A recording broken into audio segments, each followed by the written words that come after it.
Good morning, everybody, and welcome back to the walk. Today is Monday, April 14th, and we've been talking about the temple chambers. We're in Ezekiel 42. We're up to verse 13. We're going to be diving into this. We're just going to kind of plow through it. There's a lot of measurements here, but there's a little bit of things that I want to pull out. I also want to let you know I am planning a very special video for Thursday. It is going to be out of the, we are not going to be in the book of Ezekiel on Thursday. The Lord has really laid this topic heavily on my heart, and that video is going to be very different from the way we do typical videos.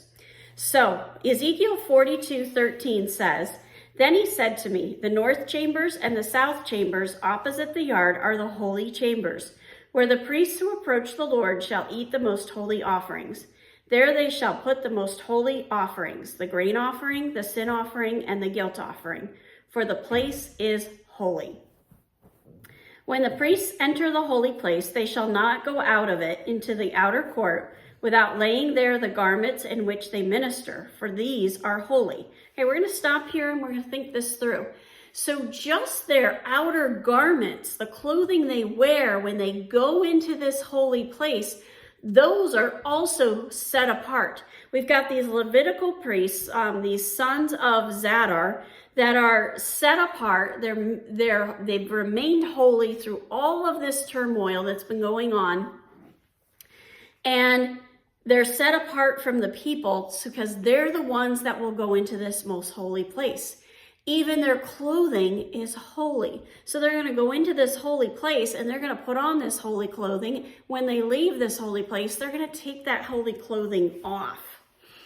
They shall put on other garments before they go near to that which is for the people. So then they have to put on garments that are not set apart for going in and being amongst the people. They're approaching the Lord with the greatest amount of reverence. What does reverence mean? It's that holy fear of the Lord. It's that we recognize that you are the King of Kings, you are the creator of the universe, and we are your followers. We're recognizing our place in the relationship when we approach the Lord with reverence.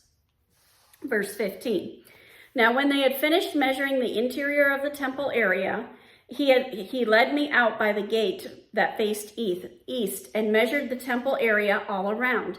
He measured the east side with the measuring reed, 500 cubits by the measuring reed all around.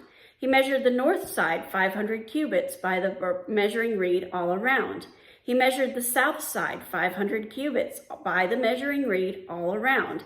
Then he turned to the west side and measured 500 cubits by the measuring reed. He measured it on the four sides. It had a wall around it, 500 cubits long and 500 cubits broad. It came to make a separation between the holy and the common." This is making a perfect square. Now this number 500 I found to be very interesting. Why? Because the number 50 represents the number of Pentecost, and the number of 10 represents divine order. And you're putting Pentecost and that divine order together to make this most holy place in a perfect, complete, and total square. Why is that important for us to understand? Because God doesn't miss any details. And when we're approaching him in that prayer closet time, and we're worshiping him, we've got our Bible out, we're praying, God has already planned that out. God already knows what's going to happen. He's an active participant in that time, even though you are alone wherever it is that you've chosen to be your prayer closet. Once again, that prayer closet is just a place to be alone with God. Go and be alone with God and enjoy your most holy place. Have a wonderful day. God bless, and keep walking the walk.